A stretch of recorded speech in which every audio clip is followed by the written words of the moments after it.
de este proceso, de esta ley de la 21.030, se puso especial cuidado con este grupo poblacional, ¿sí?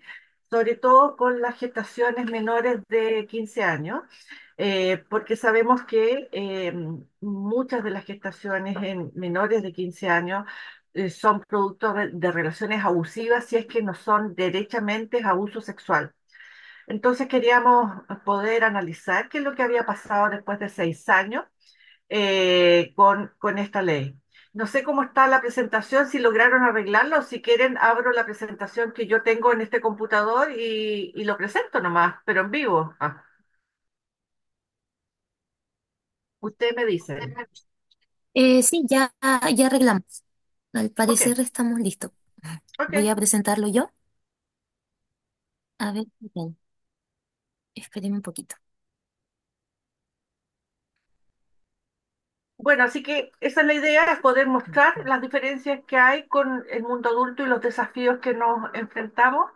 Eh, Todavía cuesta mucho con los equipos de salud a lo largo de todo el país porque hay objeción de conciencia de algunos profesionales.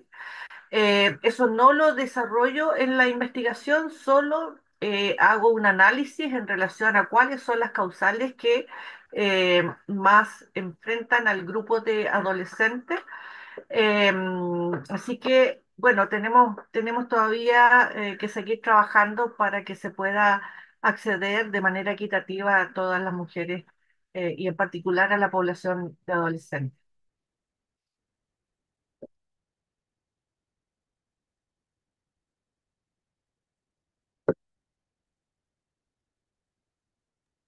¿Se puede ver? ¿Sí? Ya, súper.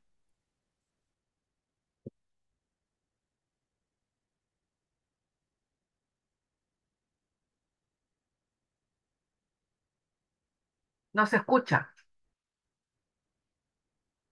no se escucha. Me veo Mm, hablando ahí, pero no me escucho. ya, no se Es, escucha. A ver, mira.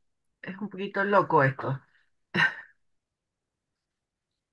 Sí, es medio complicado, pero es compartir audio. Ya, espéreme. Ujú. Ahí está. Pero A si ver, no, ahí creo. despenalizó la interrupción Sí, voluntaria del sí, embarazo en ya tres lo voy a poner. causales. Listo. Bienvenidas y bienvenidos. Hoy voy a presentar qué ha pasado con la población de adolescentes y jóvenes en la implementación de la ley 21.030 que despenalizó la interrupción voluntaria del embarazo en tres causales en la población de adolescentes de Chile. Soy la doctora Paz Robledo Hecker, médico pediatra especialista en adolescentes, tengo que declarar que, en primer lugar, todas las opiniones vertidas en esta presentación son realizadas a título personal y no corresponden ni representan en caso alguno posiciones o planteamientos de la institución a la cual me desempeño. Y asimismo declaro tener conflicto de interés, pues fui protagonista de una parte de esta historia, pues fui la asesora de las dos ministras de salud que estuvimos en la discusión y después implementación inicial de la ley de interrupción voluntaria del embarazo. Por lo tanto, me sitúo desde el enfoque de teoría situada, que fue propuesta por Etienne Werner y Jan Lab dentro del contexto de las comunidades de práctica, donde veían como el concepto que el procedimiento social por el cual el conocimiento se va construyendo entre diferentes participantes a través de la propia práctica en el contexto al que se pertenece dicho conocimiento es un aporte. Así que yo me sitúo en el enfoque de la teoría situada, sabiendo que efectivamente he estado absolutamente como protagonista de la implementación de la ley de interrupción voluntaria del embarazo. Los contenidos que veremos son un breve contexto, los objetivos del estudio, la metodología y los resultados. Solamente contarles que en Chile en 1931 se dictó el Código Sanitario que permitió a las mujeres chilenas la interrupción de sus gestaciones con fines terapéuticos. En 1989, la verdad es que se derogó el artículo 119 del Código Sanitario prohibiendo todo tipo de aborto. El año 2000 2015, la presidenta Michelle Bachelet ingresa el proyecto de ley que despenalizó la interrupción voluntaria del embarazo entre causales, porque antes ni siquiera por riesgo vital se podía hacer una interrupción. Y el año 2017, entonces, la presidenta Michelle Bachelet promulga la ley que despenalizó la interrupción voluntaria del embarazo entre causales. Algunos elementos que son importantes a señalar de esta ley es que la voluntad de la mujer está en el centro de la regulación. En el caso que la decisión de la mujer consista en interrumpir el embarazo, deberá quedar manifiesta su voluntad en forma expresa, previa y por escrito, excepcionalmente cuando la vida de la mujer esté en peligro y aplicando las reglas generales contenidas en la Ley de Derechos y Deberes de los Pacientes, no se requerirá su manifestación de voluntad.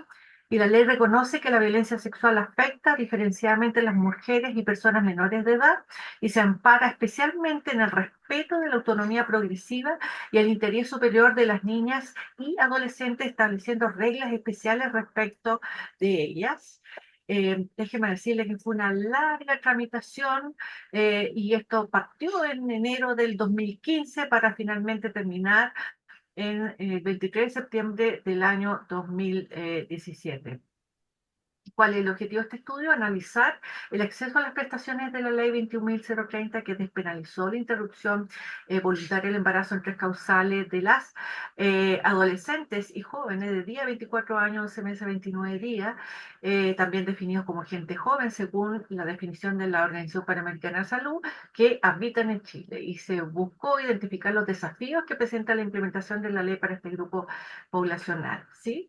Es un estudio descriptivo, retrospectivo, de revisión y sistematización de datos del Departamento de Estadística e Información Sanitaria DEI del Ministerio de Salud de Chile, que corresponde a los casos en los cuales se constituyeron las causales desde que se implementa el sistema de monitoreo de enero del año 2018 hasta septiembre del año 2023. En esos 6 años analizados se constituyeron 4.564 causales. 1.379 correspondió a la primera causal de interrupción voluntaria del embarazo, que es riesgo de vida de la mujer. 2.190 casos de la segunda causal, que es la malformación incompatible con la vida extrauterina para poder interrumpir una gestación, y 995 casos de la tercera causal o causal de embarazo por violación. De los resultados, los casos de adolescentes y jóvenes entre los 10 y 24 años, en estos 6 años fueron de 1.223 personas jóvenes, lo que corresponde al 25,7% del total de casos, que si nosotros los desagregamos la causal 1, que es de riesgo de vida, fueron 278, es decir, el 22,7%, en la causal 2, 409 personas, con el 33,44%, y en la causal 3, 536, que aquí sí que hay una gran diferencia con las personas adultas, porque constituyó el 43,82% de la causal violación, ¿sí? Y si uno analiza, ¿no es cierto?, el número de casos por causal, el número de casos por causal por año desde el 2018 al 2023, vemos efectivamente un aumento en forma progresiva de las personas jóvenes. Es decir, a diferencia de lo que sucede en las mujeres mayores de 25 años, la tercera causal es la de mayor ocurrencia entre las adolescentes y jóvenes, y tal como se puede apreciar en las dos figuras, el número de casos ha ido en progresión a medida que avanzan los años de implementación, con especial énfasis en la tercera causal, también llamada causal violación, en particular el año 2023 y lo que va corrido del 2024, ¿sí? El primer año de implementación en la causal 3, que es la causal por violación, eran solo 71 casos, ¿sí? Y a septiembre del año 2023 ya fueron 121 casos, lo que representa un crecimiento del 170%. Y al analizar el porcentaje de cada causal por año, se aprecia con mayor claridad la fuerza que adquiere la tercera causal en este grupo de edad, ¿sí? Si analizamos las edades gestacionales de las tres causales, aquí están en la figura 3 las cada una de las líneas de las tres causales eh, y después analizamos más detalladamente lo que pasa en la primera y en la segunda causal. En relación a la semana de gestación, al momento de constituirse la causal, se puede apreciar que la tercera causal, que es la causal de violación, el mayor porcentaje de casos se constituye a las 6 semanas de gestación, muy precozmente, y se puede advertir que las causales 1 y 2, es decir, riesgo de vida de la madre y malformación fetal incompatible con la vida extrauterina, la población de adolescentes y jóvenes es baja, solo el 20,1% y el 18,7%, a diferencia de la tercera causal que corresponde al 54%. Y si vemos en relación al resultado la distribución por edad en la causal violación, lo que habíamos mencionado previamente, ¿no es cierto? Aquí estamos en la causal violación, tercera causal, y vemos cómo a los 13 años tiene el mayor pic, habiendo casos, ¿no es cierto? A los 12 y a los 11 años, ¿sí? Donde estamos viendo con preocupación que a los 13 años, cuando más casos de embarazos por violaciones a niñitas estamos viendo. Y si después analizamos la representación que tiene el número de casos en tercera causal, vemos cómo más del 50% de los casos de la tercera causal, que es la causal violación, es en las personas menores de 25 años, es decir, niñas, adolescentes y jóvenes, ¿sí? Y y esto es un gran tema, porque claramente ahí hay una situación de abuso de poder, ¿no es cierto? En relación a las decisiones de las mujeres, porque esta ley no obliga a nadie, sino que efectivamente le da las distintas opciones a las mujeres para que las mujeres tomen las decisiones, que es lo que pudimos ver, que las mujeres y personas gestantes que accedieron a la tercera causal, es decir, a la causal por violación, decidieron mayoritariamente por la interrupción del embarazo, 92%, pero fíjense, hubo un 8% que decidió continuar con el embarazo. ¿Cuál? Eso también es importante porque quiere decir que se están dando la posibilidad que las personas puedan tomar las decisiones, que es lejos lo que nosotros queremos, que las mujeres puedan tomar sus decisiones, ¿sí? En la primera causal, en riesgo de vida por el embarazo, en que se podía esperar que está en peligro la vida de las mujeres y que por lo tanto fueran el 100% la autorización de las mujeres, fíjense que solo el 84% decidió interrumpir y el 16% decidió continuar el embarazo y someterse a ese riesgo, porque mayoritariamente, tal como nosotros postulamos en la discusión inicial, en la causal 1, riesgo de vida de la madre, la verdad es que la gran mayoría de esas mamás buscaban la gestación. Y por lo tanto, ellas toman ese riesgo y lo dejan por escrito, ¿no es cierto? En la segunda causal, malformación fetal grave incompatible con la vida uterina, el 82% solicitó la interrupción de la gestación. Y eso es importante, quiere decir que hay un 18% que prefirió seguir con esta gestación pese que tenía una malformación fetal grave. Y esta ley además considera el acompañamiento psicosocial, entendiendo que estas tres causales eran situaciones extraordinarias a las cuales se ven enfrentadas estas personas gestantes. Y fíjense que el 90,5% de las mujeres de la causal violación, que es la tercera causal, aceptaron este apoyo psicosocial y solo el 9,5% lo rechazó, lo que refuerza la percepción que este apoyo es crucial en momentos y situaciones de crisis en la trayectoria de vida de las personas, ¿sí? Si después finalmente analizamos qué pasa con los resultados en relación a la distribución geográfica de la interrupción involuntaria del embarazo, además entendiendo que como eran situaciones excepcionales, solamente en tres situaciones límite, estas se hacen solo en los policlínicos alto riesgo obstétrico de los grandes hospitales en todas las ciudades que son centro de las regiones en Chile, pudimos ver que el mayor número de casos de personas que se constituyen las causales son de las grandes eh, eh, concentraciones urbanas como la región metropolitana, la quinta región, y en menor número de otras zonas alejadas de las capitales regionales. Y eso es una preocupación. Por lo tanto, las conclusiones son de esta sistematización que la interrupción del embarazo producto del delito de violación tiene rostro de niña, ¿sí? La interrupción del embarazo producto del delito de violación tiene rostro de niña, pues las cifras, si bien son pocos casos en relación a lo estimado inicialmente se presentan mayoritariamente en adolescentes y jóvenes, más del 50%. Esto nos hace pensar que la violencia sexual en Chile es un problema de salud pública y podemos postular que las cifras que se disponen solo permiten ver la punta del iceberg y estos datos nos convocan a trabajar en políticas públicas que permitan destapar situaciones de vulneración de derechos en este grupo poblacional de adolescentes y sobre todo en las adolescentes menores de 15 años y que promuevan la construcción de relaciones más igualitarias entre los sexos.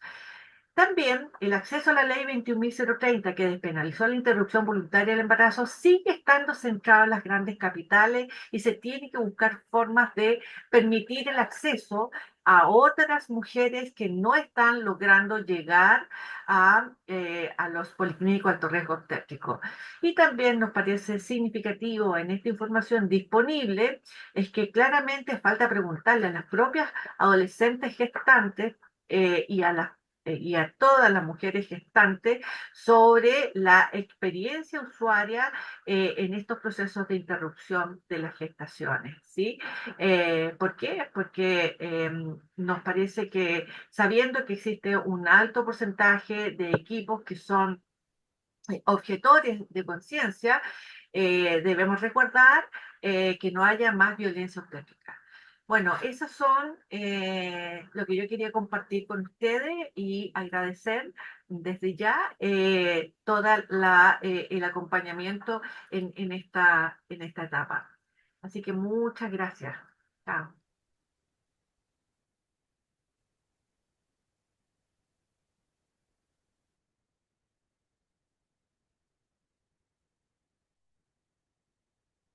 Siendo adolescentes y jóvenes, la implementación de la ley ¿Alguna pregunta, duda, 20.030 que angustia, despenalizó sugerencia el aquí disponible para iniciar un breve diálogo?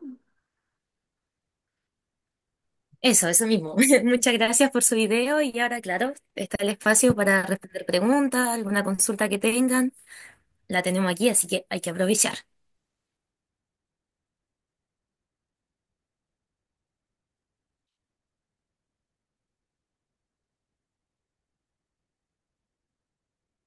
Parece que todo está muy claro. No, Juan, no te escuchan. ¿Aló? ¿No me escuchan? No, Juan, ahí le Ahora, di ahora cambio. sí, ahora sí, ahora sí. No, estaba diciendo si hay alguna duda, angustia, sugerencia, alguna pregunta de lo presentado, alguna duda de este tema o de lo que sea, feliz de poder responder. No, yo en mi caso en particular, felicitaciones a Paz, gracias, gracias por haberla tenido entre las letras del libro y muy claro la síntesis, la conclusión acerca, digamos, de cuáles son, de alguna manera, todos aquellos damnificados por estas leyes que en algunos países ya empiezan a no cumplirse como el nuestro, ¿no? O sea, en el cual tenemos grandes dificultades para llevar a cabo soluciones tan prácticas como es realmente cuidar a nuestras adolescentes fundamentalmente y a nuestros niños. Muchísimas gracias, Paz. Uno de los grandes temas, que yo creo que también son temas de discusión que hay que poner en nuestras agendas, es la autonomía progresiva, ¿sí? Y que las adolescentes puedan decidir también, ¿sí? De hecho, en la ley nosotros establecimos que, bueno, en nuestro país existe una ley de imputabilidad penal. Por lo tanto, a los y las adolescentes se les puede detener y condenar penalmente desde los 14 años. Y eso fue parte de nuestra línea argumental. Perdón, somos capaces de meter presos a los adultos, a los adolescentes, porque ellos no pueden decidir sobre su propia sexualidad y su maternidad. ¿Sí?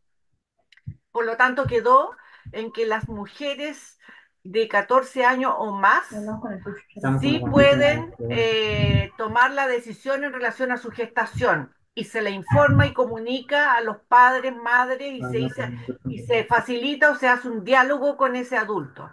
Pero en menores de 14 años, eh, la decisión tiene que ser consensuada con el adulto y si hubiera algún dilema entre la decisión del adulto y la adolescente, entonces se lleva a los tribunales de familia para escuchar las dos voces.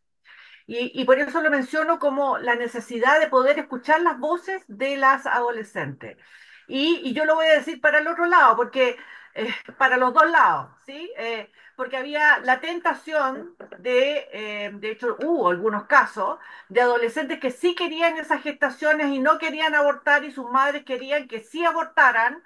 Y las líneas argumentales de las mamás era, es que no, es que yo me voy a tener que hacer cargo de ese bebé de ese recién nacido, y la niña decía, no, yo me voy a hacer cargo, pero tenía solo 14 años, pero al tener 14 años, la verdad es que nos parecía insostenible tener que obligar a una persona a tener una gestación o no gestación, o sea, abortar, porque eso puede ser un evento traumático, si no es una decisión tomada por esa persona. O sea, por favor, incluso respetar el derecho a equivocarse si uno cree que se está equivocando, pero que efectivamente pueda tomar decisiones, independiente que se haga todo un proceso y acompañamiento psicosocial con psicólogo, con trabajador social o lo que sea, y ver los pros y los contras de cada una de las alternativas y qué es lo que significa para su proceso educacional, qué es lo que significa para cada una de las cosas. Pero en el fondo, que las mujeres y personas gestantes puedan tomar las decisiones, ¿sí? Puedan tomar las decisiones, al menos desde los 14 años en adelante. Ese es un elemento que quería mencionar. Y lo otro que también hemos aprendido es que hemos visto adolescentes gestantes trans, ¿sí? Que están en un proceso de transición, y por eso hablamos de mujeres y personas gestantes, porque en el caso que yo les estoy mencionando era un hombre trans que le hicieron violación correctiva en su lugar de trabajo, comillas correctiva, o sea, una violencia tremenda, ¿sí? Y tuvo una gestación y no podía acceder porque, comillas, no era mujer. Porque en Chile existe el cambio de reconocimiento en la cédula de identidad y todo lo demás. Entonces, la verdad es que todos esos pequeños detalles también hay que considerarlos en el momento de poder hacer los acompañamientos respectivos. Eso.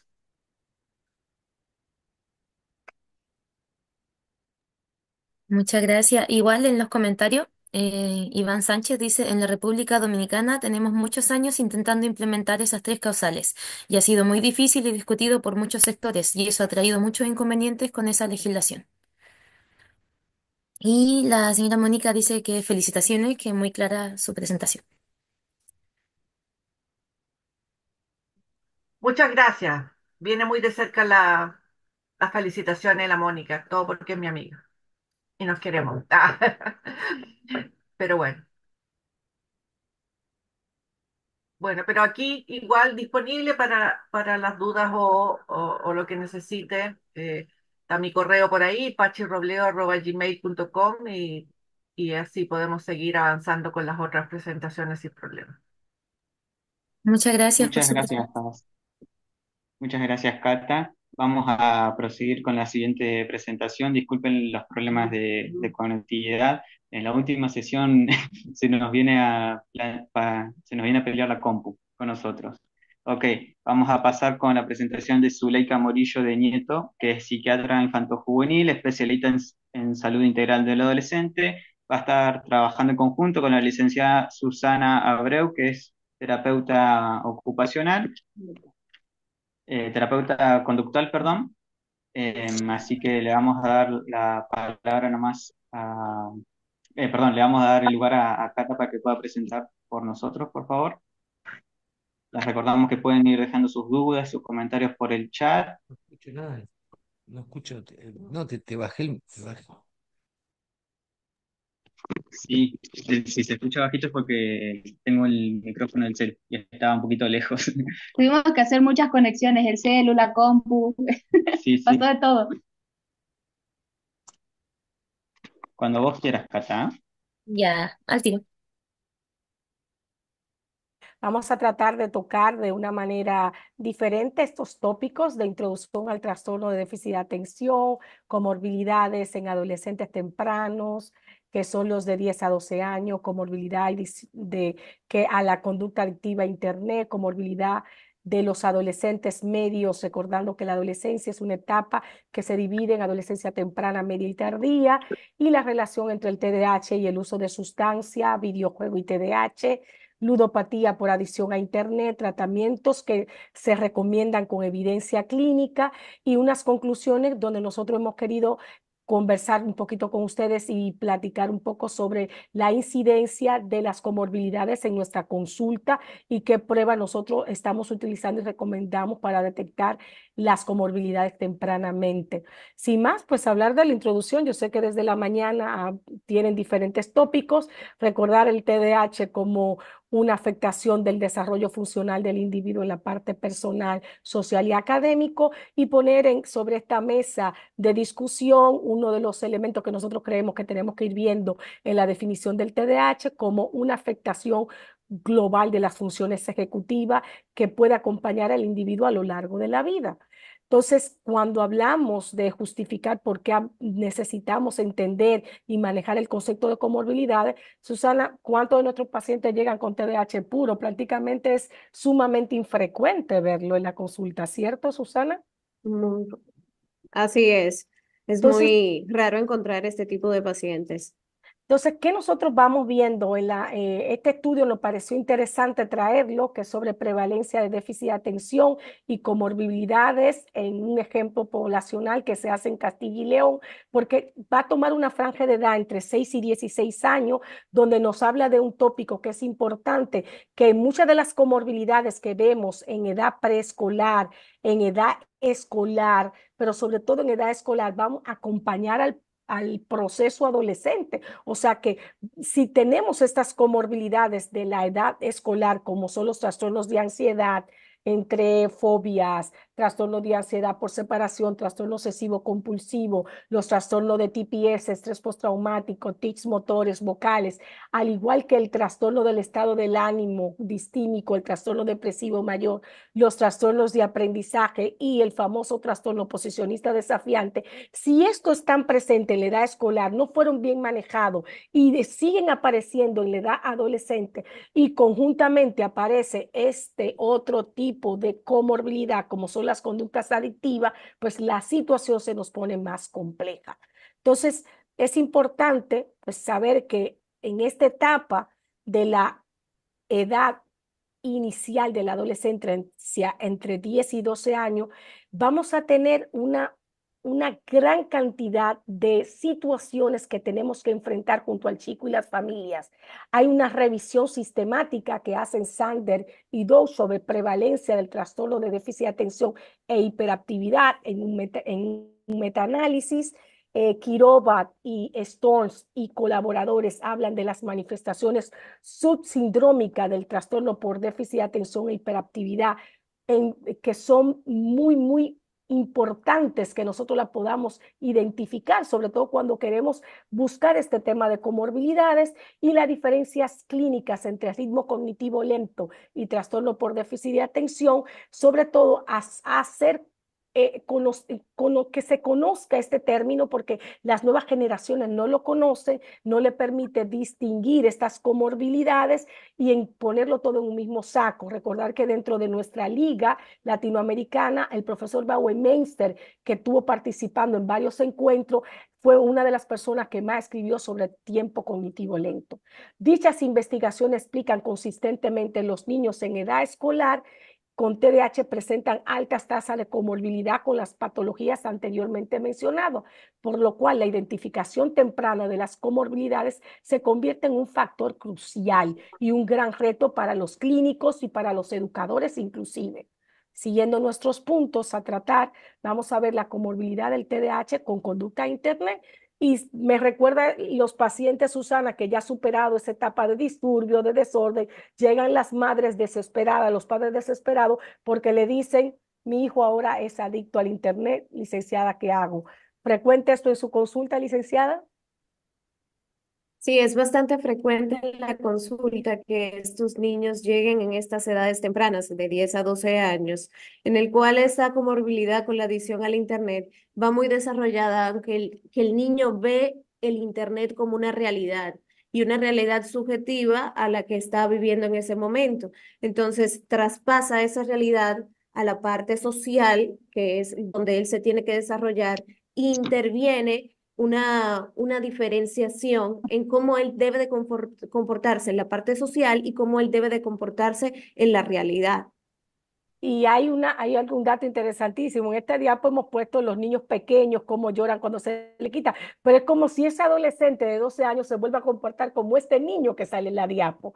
Y hay un estudio interesantísimo de Teófilo y Mahmoud que seleccionamos para presentar esta charla sobre investigación sistemática sobre la intervención y prevención a la adicción a Internet en chicos menores de 12 años, en esta franja de edad que estamos hablando de adolescente temprano, donde ellos en esta revisión lo que sugieren es que tiene que haber una intervención efectiva y las intervenciones efectivas ellos lo suscriben a programas de intervención para diferentes contextos socioeconómicos, intervención terapia cognitivo-conductual que sean adaptables a las diferentes culturas, pero curiosamente, ¿quiénes son los que tienen que utilizar esto? Por los padres, y muchas veces los padres o cuidadores también tienen la condición del TDAH, o sea que también ellos, no solamente Así estamos es. hablando de conductas adictivas de los chicos, sino también hasta de los padres que tenemos que investigar.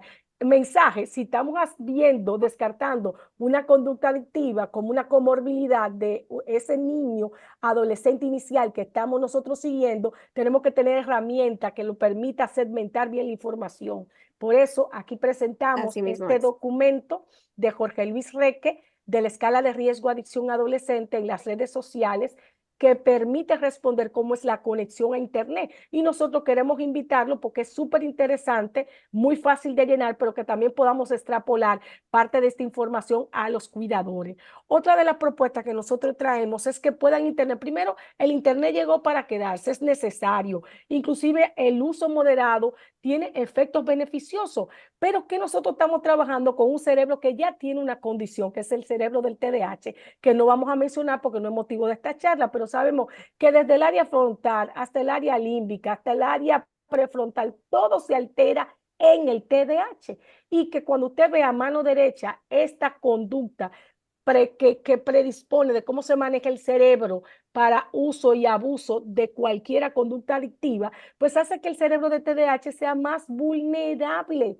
Y por eso volvemos a revisiones de investigación. En esta revisión de Núñez y Martín, sistemática, se sugiere que el uso excesivo de Internet puede definitivamente alterar los procesos cognitivos y por ende los procesos de comportamiento. Esa falta de flexibilidad cognitiva, ese muchacho que nosotros en Dominicana le llamamos terco, que no se le hace fácil ni al adulto cuidador, ni al adulto educador, ni siquiera al terapeuta negociar con él. Sabemos que hay factores que contribuyen a la adicción a Internet, como el bajo autoestima, la falta de apoyo social, los problemas emocionales y definitivamente todo esto conjugado pues hace que sea un terreno fecundo para que se desarrolle la conducta adictiva. Dando seguimiento, seguimos con el punto de comorbilidad en los adolescentes medios y tardíos. Me encantó esta diapo porque así como vemos este desesperado con libros, muchas veces es desesperado porque parte de la comorbilidad que traen esos pacientes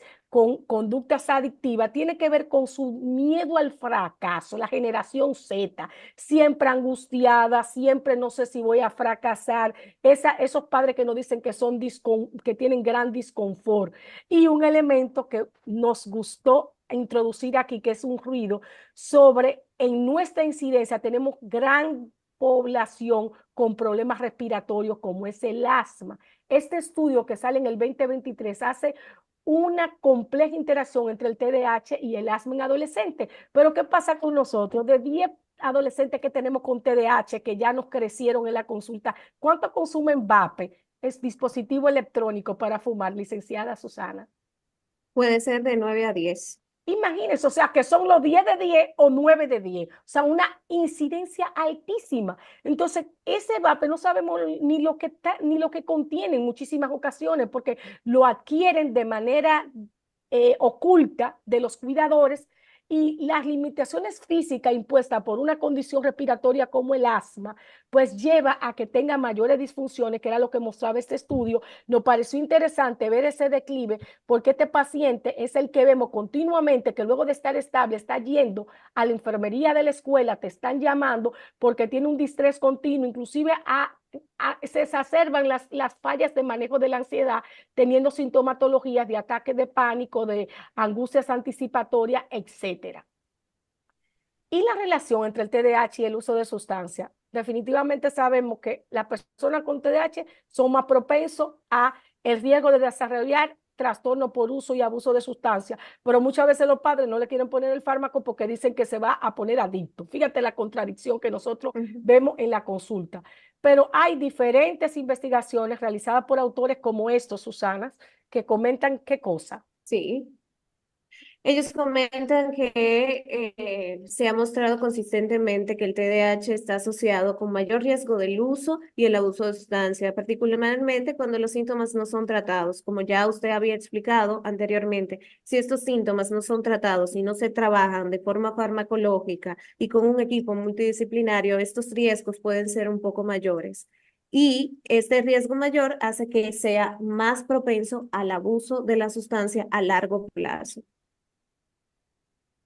Bueno, aquí habla un poquito de la impulsividad. ¿Cómo trabaja esto? Habla de la impulsividad, la gratificación inmediata, la falta de control inhibitorio, todos más relacionados con factores claves que van en relación con el TDAH.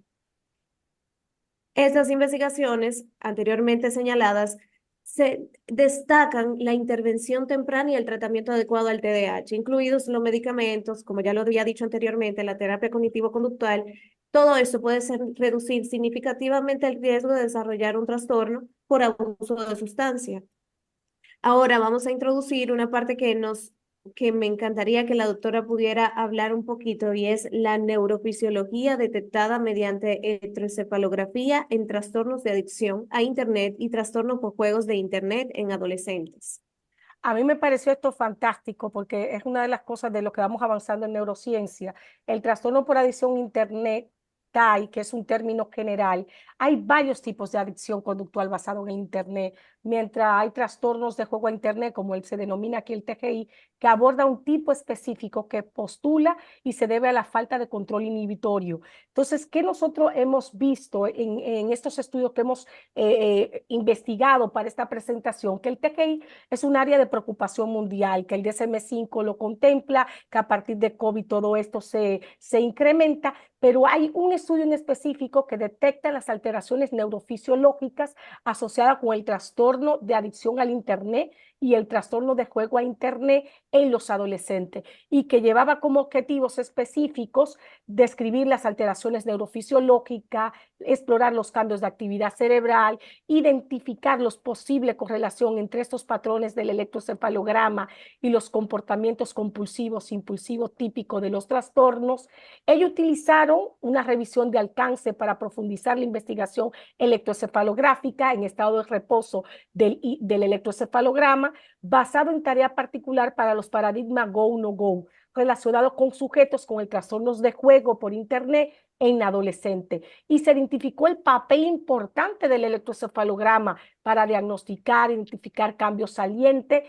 También se revisó la implicación del uso del electroencefalograma en el monitoreo de la terapia para TAI y TGI, y tuvieron como resultado la observación del aumento de la actividad de las ondas betas, las ondas cerebrales alfa en adolescentes con IAD y IGD. Los estudios mostraron una relación de actividad alfa en la región frontales y particulares y parietales, perdón, del cerebro, el desequilibrio en los sistemas de recompensa cerebral, las ondas tetas, la disminución en la actividad de las ondas teta en el lóbulo frontal, que ha sido vinculado con los problemas en la regulación de la atención y la toma de decisión. Entonces, en conclusión, estas alteraciones incluyen un desequilibrio en las ondas alfa y beta y teta, lo que puede explicar las dificultades en la regulación emocional, la atención y el control de impulso. Y te habla de que el electro ahora mismo se convierte en una herramienta aliada para hacer más objetiva la intervención y para el diagnóstico temprano de estas comorbilidades anteriormente mencionadas. Entonces, me parece que una palestra como esta no puede dejar de hacer mención a esto para ser transmitido en los resúmenes posterior a este encuentro del ILAPET 2024. Otro de los elementos que vamos a estar viendo es el videojuego y todo lo que tiene que ver con el TDAH, el dolor de cabeza, le dejo jugar, no le dejo jugar, la ludopatía. Licenciada, ¿qué podemos decir sobre todo en la impulsividad que genera esta gratificación inmediata? Bueno, básicamente en los niños y adolescentes, el impacto del videojuego ha sido muy marcado en la sociedad actual. Cada uno de los niños que van a terapia tienen algún tipo de relación con estos videojuegos, pero ninguno de ellos con una adicción bastante marcada. ¿Por qué? Porque se usa la prevención. Cuando no se usa esta prevención, se llega a tener una dependencia del internet y de cómo yo gano con las cosas que uso en el Internet. Este impacto se da entre los videojuegos que se traspola a la realidad del niño o del adolescente y también en la ludopatía que empieza ya quizás en la adultez o en la adolescencia tardía, a que el niño entiende que puede ganar dinero con mayor facilidad si utiliza el Internet como su beneficio. Entonces sabemos que esa falta de control inhibitorio, que esa impulsividad genera esa necesidad de gratificación inmediata y se convierte en la antesala para generar comportamientos adictivos, ¿cierto? ¿Y qué hablamos Sí, de la así mismo es. ludopatía como apuesta digital que usted hacía mención, licenciada? Bueno, esta parte de la ludopatía se da un poquito más adultos, no se da tan jóvenes, pero es básicamente esta adicción a estos juegos de azar o juegos que se dan en el Internet, que le dan una facilidad al niño de ganar dinero de forma rápida, entiende él. Entonces, en esa adicción a ganar ese dinero de forma rápida, empieza a verse envuelto en esta adicción y es que es difícil de salir. Claro, Unas y de hay, las estrategias que para mí, perdón, doctora. sí, no, perdón, que te iba a comentar que es importante y vuelvo hacia atrás, que este comportamiento, cuando usted decía que son los más mayores, estamos hablando de adolescentes tardíos, esos adolescentes de 17 años, 18, 20 años, que ya tienen esta adicción al uso de las apuestas digitales y que se convierten en adictos a este tipo de comportamiento.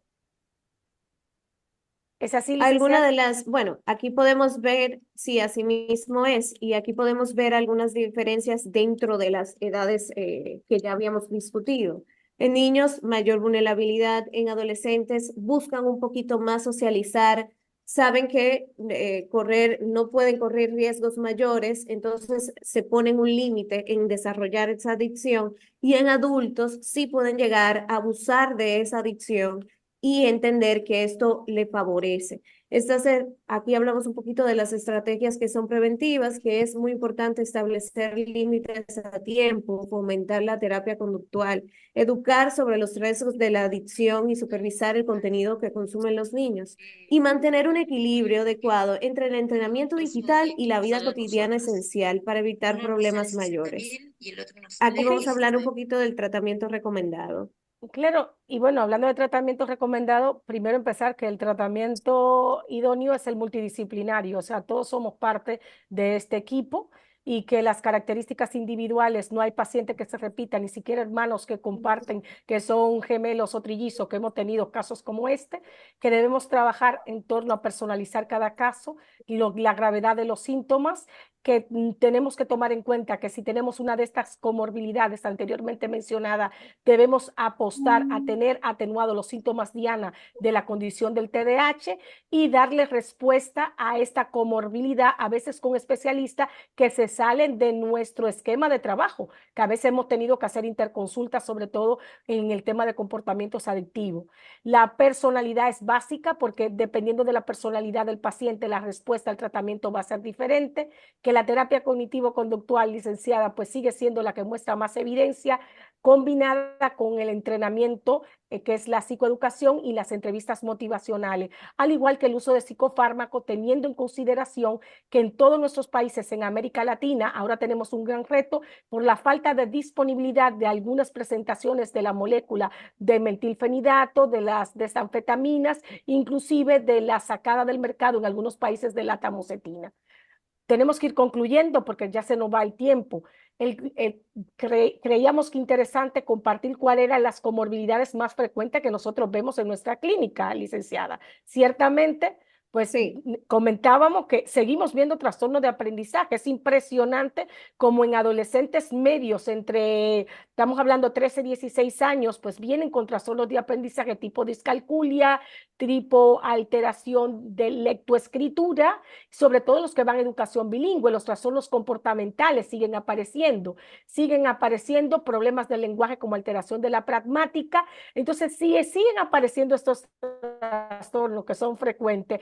Estos trastornos de los que nos tocaba hablar el día de hoy, de conducta de adicción al Internet, de conductas de ludopatía y los videojuegos, se hace más difícil de manejar. Entonces, tenemos que cerrar cuáles son las pruebas que nosotros utilizamos para detectar tempranamente estas comorbilidades. El Child Behavior Checklist sigue siendo un instrumento bastante idóneo, bastante de buen uso para establecer la diferencia entre trastornos internalizante y externalizante, que nos permite, teniendo esto en consideración, verificar cuál va a ser la respuesta del paciente con este tipo de comorbilidad adictiva, porque no es lo mismo tener una comorbilidad adictiva con una baja autoestima una patología internalizante como la depresión, a tenerlo con una patología externalizante como es cualquier tipo de trastorno de conducta. ¿Sigue siendo funcional el CONES, licenciada? bastante funcional, doctora. Ok. Y es usado todavía en toda la parte clínica. Okay. Y el tema del CPT, estos estudios que demuestran que el uso de esta nueva tecnología, estas pruebas de ejecución computarizada que nos permiten ver cómo funciona y evoluciona el paciente con los focos atencionales tipo acuario, aula, ¿sigue siendo de utilidad? Asimismo es, y se está utilizando todavía en la clínica actual, que es básicamente más el aula que los demás, pero sí se utilizan todos. Entonces, definitivamente, si tendría que cerrar con una frase, ¿con qué frase usted cerraría, licenciada? Bueno, la prevención. Mantener la prevención a tiempo, trabajar siempre con un equipo multidisciplinario y estar ojo abierto con las situaciones que pasan con nuestros adolescentes. Bueno, pues yo darle la gracia a usted, darle nuevamente la gracia a todo el equipo organizador y cerrar con la intervención de un equipo multidisciplinario que tenga la visión clara de la necesidad de intervención temprana sería la clave. Muchísimas gracias por su atención. Estamos atentos a sus preguntas.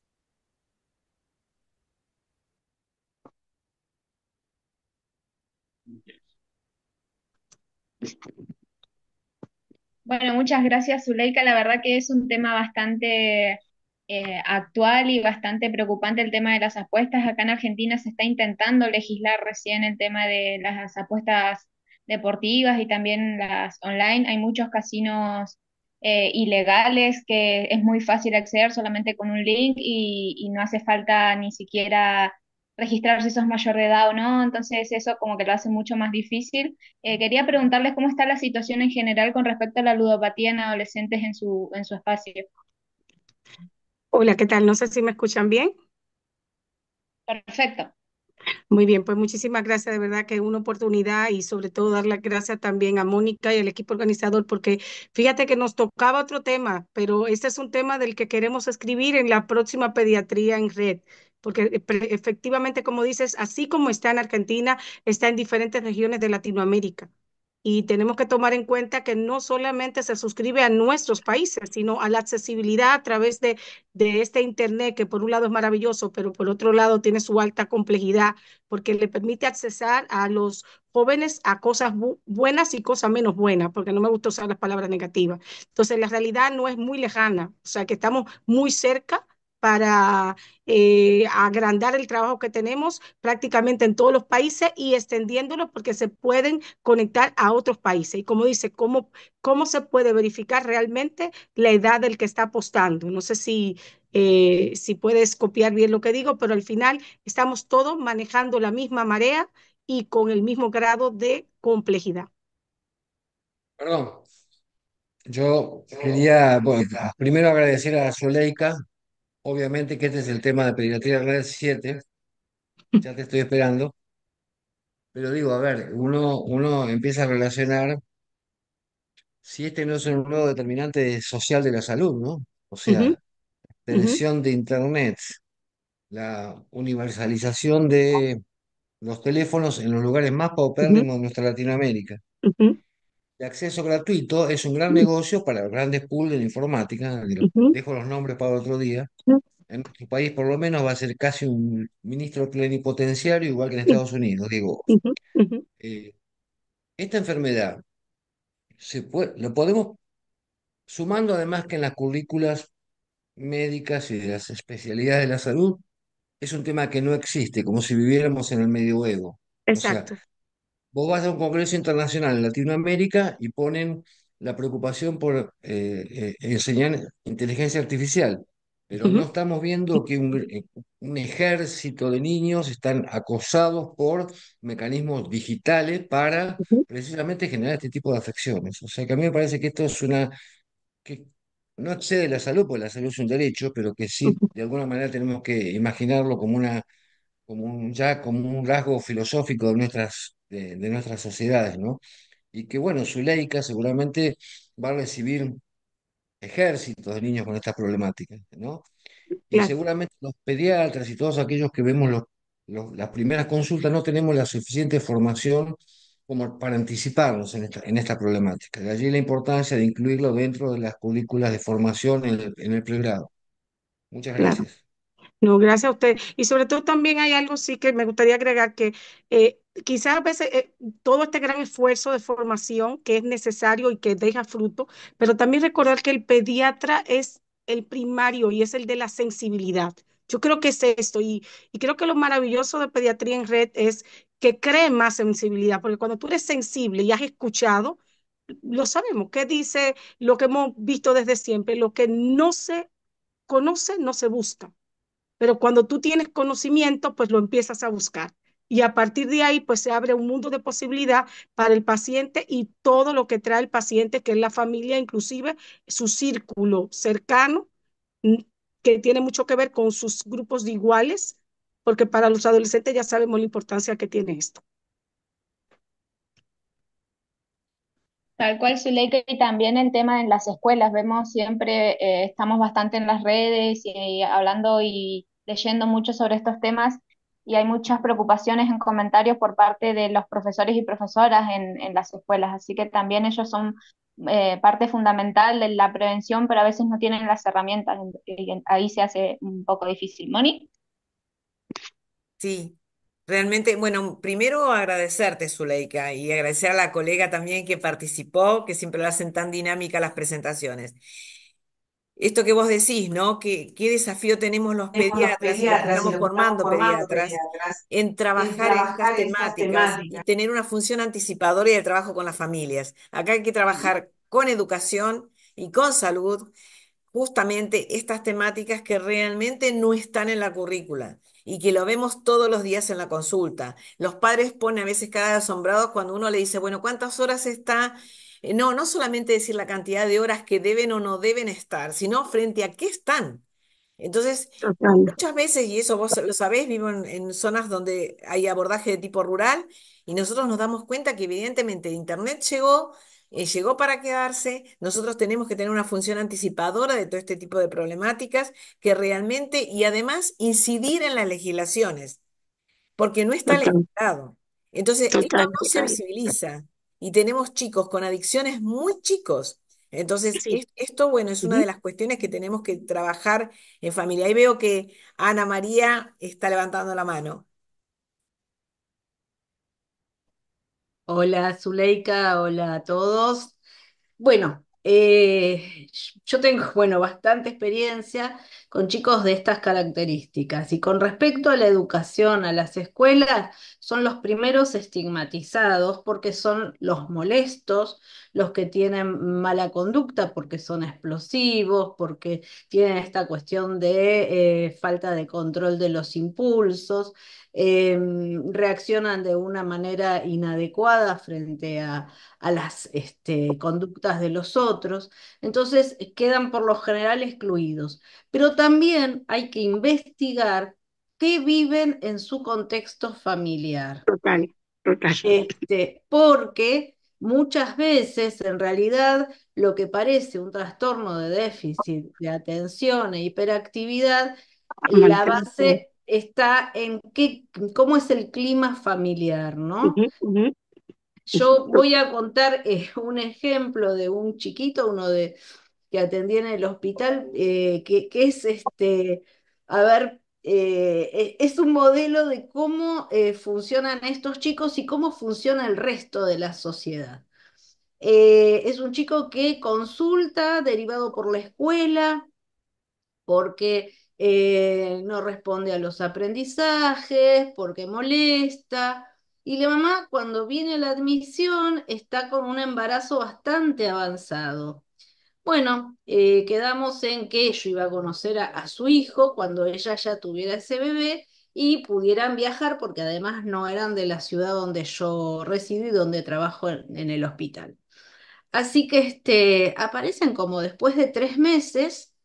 Por supuesto, venir desde otra ciudad implica levantarse temprano, lo cual la mamá le reprochó al chiquito, a este de 11 años, que como que no me hablaba, que no me contaba si tanto esfuerzo, que se habían levantado tan temprano y habían viajado, porque él era el problema, porque él tenía un problema y que me tenía que contar que le revolvió una silla a la maestra. A lo cual yo lo primero que hice es preguntarle, ¿por qué estás tan enojado? Porque realmente el chico estaba asustadísimo, con cabizbajo, o sea, muy retraído. Bueno, ahí me miró como diciendo, al fin alguien que se dio cuenta de lo que me está pasando. Bueno, yo sospechaba que podía ser que estaba celoso por la llegada de su nuevo hermano. No, la madre en ese momento reacciona, responde y dice, y casi me muero.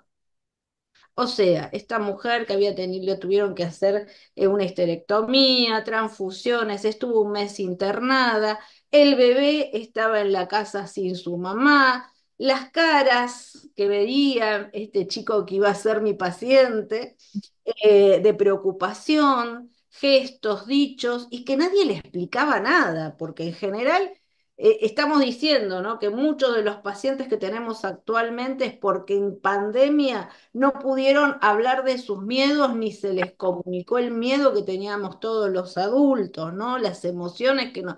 Bueno, esto era lo mismo. Entonces lo miro y le digo, ¿y vos tenías miedo que tu mamá se muriera? Sí. ¿Y la escuela te preguntó qué estaba pasando en tu casa, la maestra, alguien? No. O sea, fíjense cómo de Ujú, repente nosotros etiquetamos, ujú. ¿sí?, a un chico porque revolvió una silla y no averiguamos qué es todo lo que precedió ese revoleo de la silla. Por Claro. suerte la mamá era una madraza, porque lo abrazó, lloraban juntos y nunca más tuvieron que venir a la consulta, porque evidentemente han podido resolver esto, ¿no? Hablen, comuníquense, porque los chicos a veces viven todas estas situaciones y responden como pueden, de acuerdo a lo que ellos entienden de lo que está pasando. Ni hablar si el chico es víctima de violencia o si en su casa hay violencia de género, o sea, todo lo que sea amenazante a la vida de las figuras de apego o para sí mismo, y vamos a tener muchos de estos chicos que estén Totalmente, totalmente, sí. manifestándose de Sí. esta manera. Claro, y creo que has dicho algo importantísimo y qué bueno que tenemos estos espacios de pensar juntos, porque realmente cuando vemos todo lo pediátrico, a mí me gusta ver la salud mental, yo digo, yo quiero ser un especialista en leer el neurodesarrollo para distinguir lo que está esperado y lo que no está esperado. Y parte de lo que está esperado es que el chico se confunda ante situaciones como esta, Ajá. que esto que tú planteas, o sea, hay una parte que yo le decía siempre a los residentes en los años de formación de psiquiatría infantil y también a los pediatras, psiquiatras generales. Hay dos formas de ejercer la psiquiatría infantil. Una parte reduccionista, que nos vamos a los manuales, signos y síntomas. Justo una chica ahora que dirige un departamento de Estados Unidos me escribió una nota, por eso decía, maravilloso esto que está diciendo Ana. Me decía, doctora, le escribo porque tengo una chica, 16 años, problemas de adicción, creo que es bipolar, se va de la casa de noche, no sabe a dónde va, no ha habitado, no ha habido forma de aconsejarla. ¿Usted conoce algún centro de rehabilitación para enviarla? Seguro que es un trastorno anímico bipolar. Madre mía, ya le etiquetaron, ya la mandan a ingresar. Mi respuesta, justo, es tan fantástico esto que dice. Yo le digo,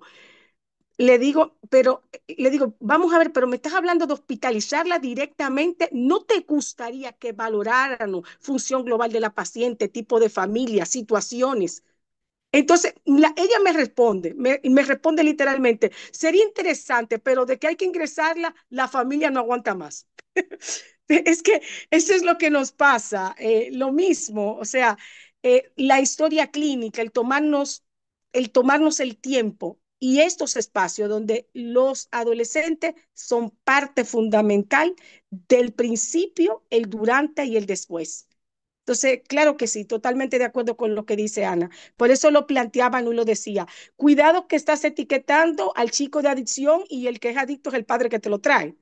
Porque por eso poníamos los cuestionarios, por eso decíamos, usen esto que es fácil acceso y que lo pueden usar de una forma fácil y objetiva. Totalmente de acuerdo con lo que plantea.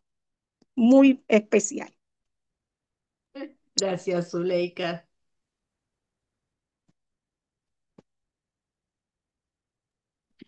Bueno, muchas gracias a todos y todas por sus aportes.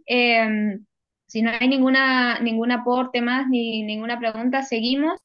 En este momento va a presentar el doctor Carlos Pacheco, ¿sí? Va a presentar consulta literaria a domicilio, literatura y pediatría, cuentos como puentes, doctor lector. Pertenece a la CONAPEME, Confederación Nacional de Pediatría de México. Si el doctor Carlos se encuentra presente, por favor confirmarnos por el chat, así después podemos abrir espacio a preguntas.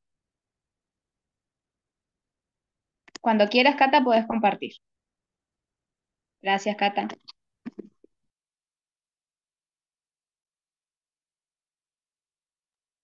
De nada.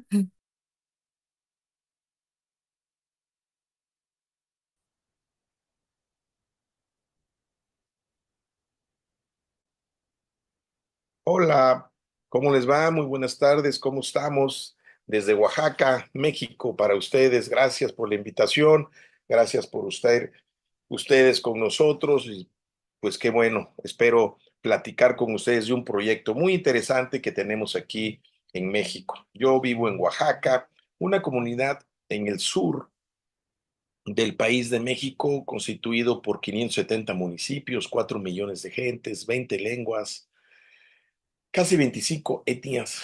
Muy interesante. Están invitados a venir a mi casa, a venir a mi pueblo, donde tenemos la Guelaguetza, el Tequio, el Trueque y muchas cosas para ustedes. Pero bueno, quiero invitarlos y voy a platicar muy rápidamente. Déjenme ver para correr que aquí vamos, que me ayuden a correr. ¿Cómo le ayudo a correr este? Este, no corre. A ver, ¿cómo le ayudo para correr? No corre.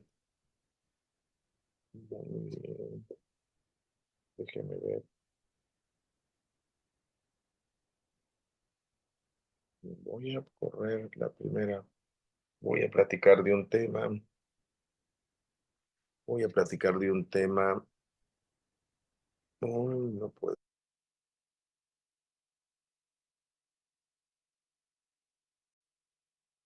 correr.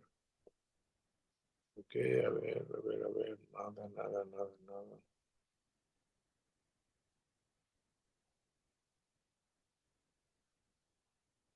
Ahí está. Ya estoy. Ya estoy. Voy a empezar. Pues bienvenidos a Oaxaca y les quiero platicar de un tema muy interesante. Discúlpenme.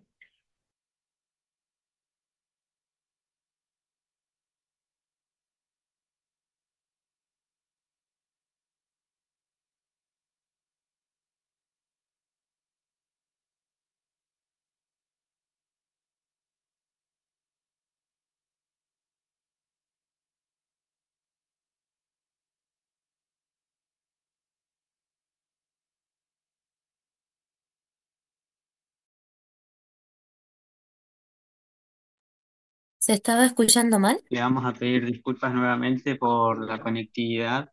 Es de ambas partes del país, de la Patagonia, ahora del lado de Chile, la conectividad que está fallando. Así que un poquito de paciencia. El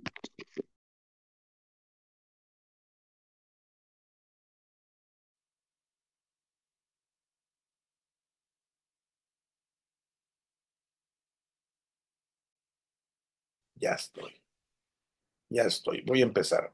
Pues bienvenidos a Oaxaca y les quiero platicar de un tema muy interesante. Discúlpenme. Un joven de Turquestán Oriental envió a su amante un mensaje que consistía, fíjense, en un puñado de té, en una brizna de hierba, en un fruto rojo, en un orejón, en un trozo de carbón, una flor, un terrón de azúcar, un guijarro, una pluma de halcón y una nuez. ¿Qué tenemos que hacer los doctores para entender y los médicos y los residentes y los alumnos entender ese mensaje que le mandó a su amada? Si no leemos, si no tenemos sentido crítico, podríamos no descubrirlo. Pero como leemos y hacemos algo, el mensaje quería decir lo siguiente: yo no puedo beber té sin ti. Estoy tan pálida como la hierba. Mi corazón arde como el carbón. Eres tan hermoso como una flor y tan dulce como el azúcar. Pero tienes una roca de corazón. Volaría hacia ti si tuvieras alas. Soy tan tuya como una nuez que tuvieras tú en tu mano. Interesante. Bueno, pues eso es muy importante porque lo que les voy a platicar rápidamente en líneas es aprender a leer el mundo de las palabras. O sea, la labor de un médico tiene que aprender a descubrir, a ver más, a ver los cuatro pacientes.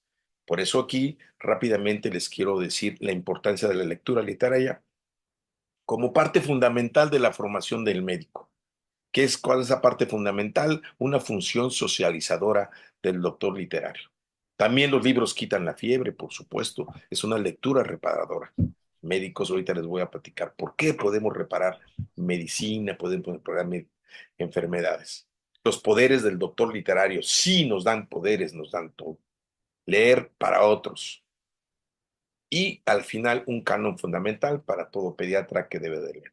Qué bueno que esta grabación y que me están grabando otra vez, ya se trabó esto. No sé qué pasa. Ah, ya entendí. Aquí está abajo. Muy bien. La importancia de la literatura en la formación del médico. Un doctor necesita saber los códigos por los cuales la sociedad expresa sus malestares. Necesitamos entender los miedos, externar las enfermedades. La lectura también es susceptible a ser recetada necesariamente para ser prescrita. En nosotros, en los doctores lectores, en los doctores literarios, impera la necesidad de conocer su historia y profundizar todos los planos de la vida. ¿Qué hacemos? Durante la formación médica leemos unos librotes inmensos, unos tomos completos de este tamaño. Yo me acuerdo del Avery de neonatos, una cosa espantosa, más de 1000 hojas. Dermatología, más de 800. 2 libros de Nelson de pediatría. Sin embargo, en nuestras charlas de sobremesa siempre hablamos de medicina. Uno de los objetivos de este programa es impulsar que un médico obtenga un bagaje completo, que sea rico desde el punto de vista literario. Leer no solo impulsa el conocimiento del entorno, impulsa la interculturalidad, también la comprensión de quiénes somos, de dónde, a dónde vamos, nuestras motivaciones. Y lógicamente la lectura nos brinda la respuesta a muchos interrogantes en todos los planos de la vida. En los doctores literarios se impera la necesidad de conocer la historia. Poco a poco hay que conocer de dónde vamos. ¿Por qué? Los libros, ¿qué nos enseñan? Pues nos enseñan grandes historias, de dónde ocurrieron, de dónde está Macondo, de dónde está el pueblo de Comala, los amazones, el Gulat, el Soconusco. ¿Quién nos enseñó de Kafka? ¿Quién nos enseñó de Juan Rulfo? De Lorca. Pues los libros, totalmente, mis queridos amigos. Por eso es tan importante la literatura en la pediatría, ya que tiene una función socializadora del doctor literario.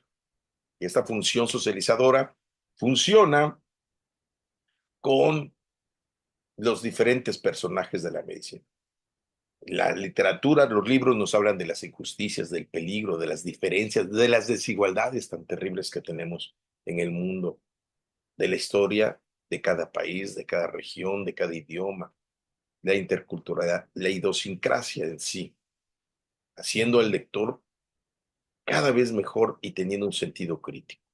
Por eso es muy importante que leamos para entender la cultura, la lengua y la ideología. ¿Sí?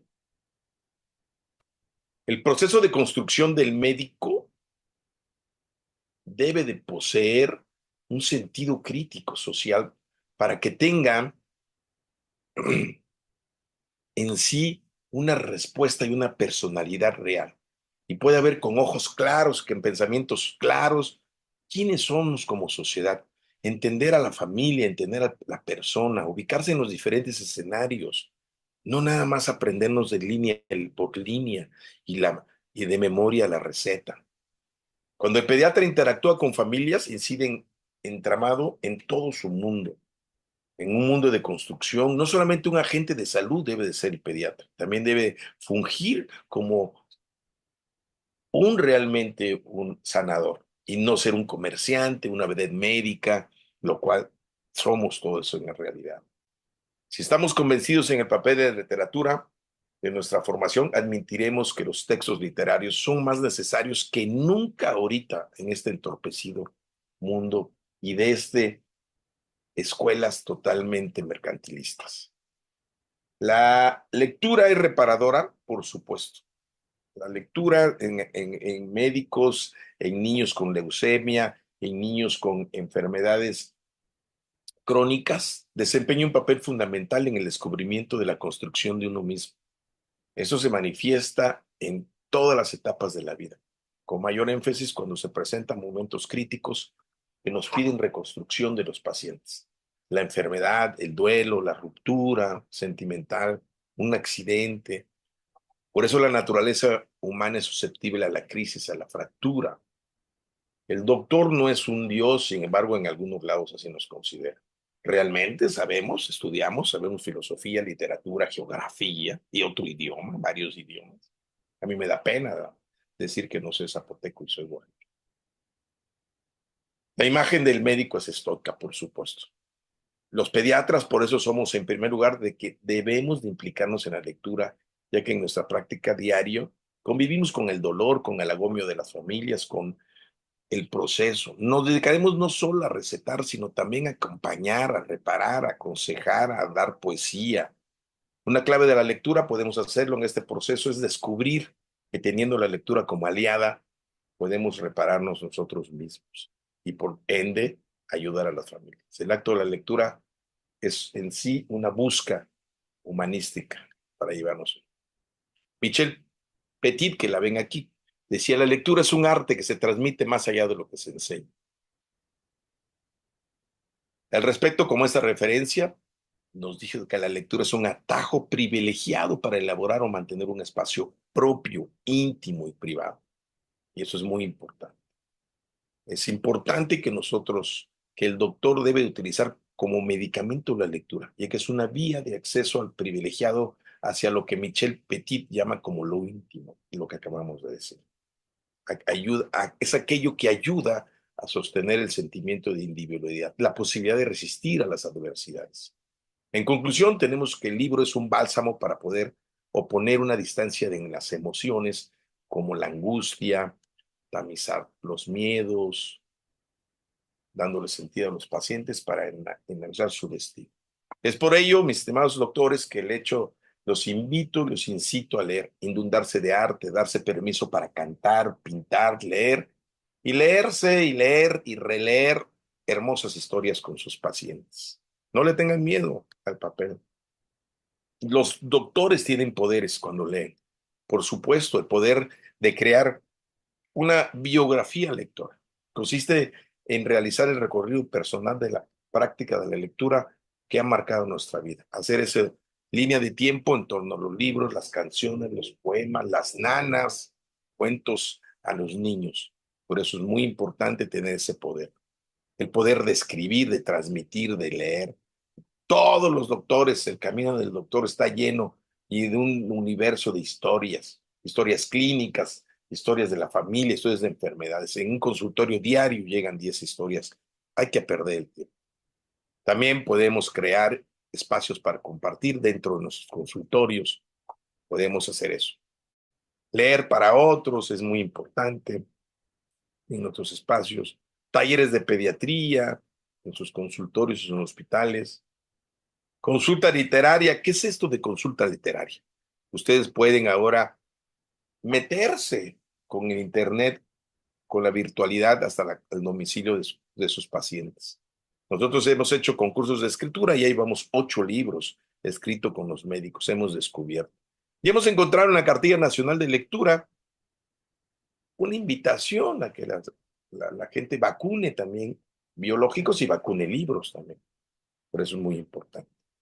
Hemos puesto la creación de salas lúdicas en los consultorios, hemos motivado, hemos dicho, hemos hecho alianzas con otros colegios en los cuales talleres muy importantes, talleres en tiempo de la pandemia, y bueno, tener un CONAM para que cada médico este, tenga algo. Yo aquí invito a que todos lean El infinito en un junco, ¿Por qué fracasan los países?, Sapiens, Pedro Páramo de Juan Rulfo, que está le recomiendo mucho Macario de Bruno Trave, y algunos, y a mí en lo personal me marcó El día que Mish lloró, cuentos de Anders.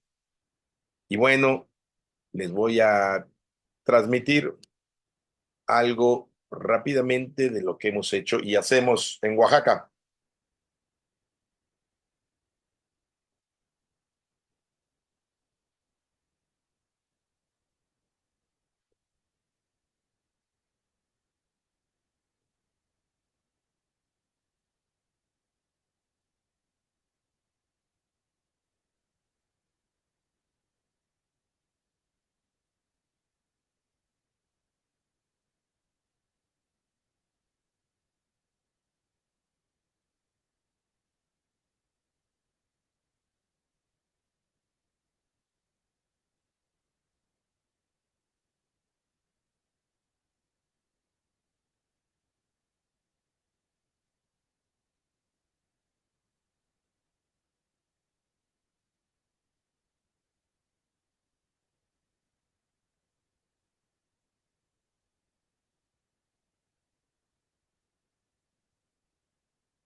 Y así hemos hecho libros como estos Cuentos del Doctor Lector, donde también hicimos un libro de pacientes a pacientes que se llama Ánima y Nombres. Hicimos haikus, poesía, invitamos a que los médicos, increíble como... Y tuvimos un reconocimiento maravilloso porque ayudamos al gobierno de México como pediatras en las políticas públicas, un reconocimiento para la aportación académica en la mesa de trabajo, para el diseño de libros en las primarias. Entonces podemos hacer mucho. Gracias, espero haberles transmitido lo mucho que enseñamos o que mandamos o lo poco. Gracias desde México, gracias amigos, me da muchísimo gusto, estoy para servirles.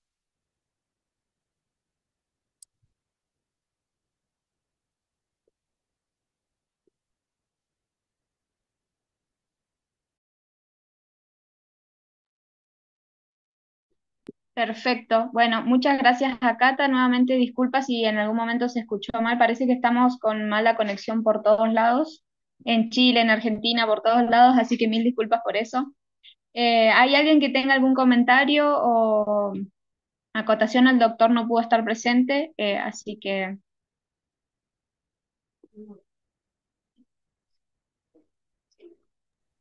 entonces seguimos, ¿les parece? Así al final tenemos una invitación, así que no se vayan, que pasamos una ponencia más y les pasamos un videito después al final invitándolos a algo. Vamos a pasar ahora a Rosa Pápola, ella es pediatra especialista en adolescencia, sexóloga clínica, jefa de departamento área programática Hospital Pena de la Ciudad Autónoma de Buenos Aires, miembro titular de la Sociedad Argentina de Pediatría con recorrido en la conducción de comités, grupos de trabajo, presidencia del Congreso de Adolescencia 2016, integrante 2016-2023 de la Comisión Directiva, actual miembro del Grupo de Trabajo de Sexualidad, Género y Diversidad en el curso de la vida. Presenta aprendizaje basado en problemas, presentación de casos. En esta ocasión solamente vamos a pasar un solo caso porque el video era muy largo, pero en YouTube van a tener el video completo, así que no se preocupen por eso.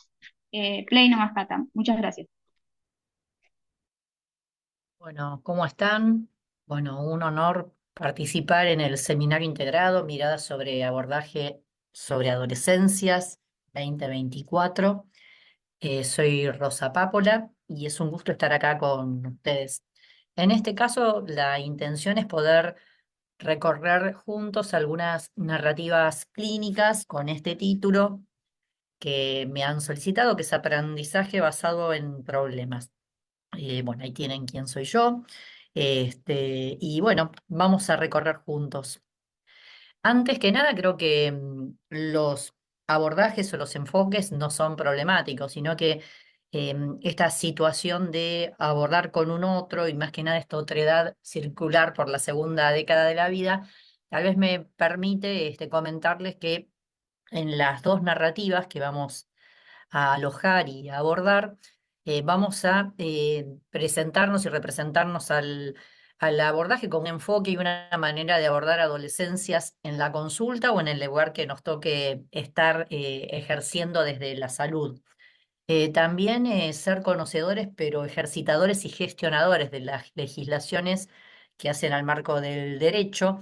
No dejar de tener la impronta vincular, esos aspectos personales que se imprimen, que no tienen que ver solamente con el profesional o la profesional de la salud, sino ese vínculo que se fomenta en las miradas de salud integral con adolescentes y jóvenes. Y también, tal vez me permiten algunas situaciones, algunas sugerencias, fundamentalmente para ser retroalimentadas por la construcción con los pares, con quienes estamos hoy aquí.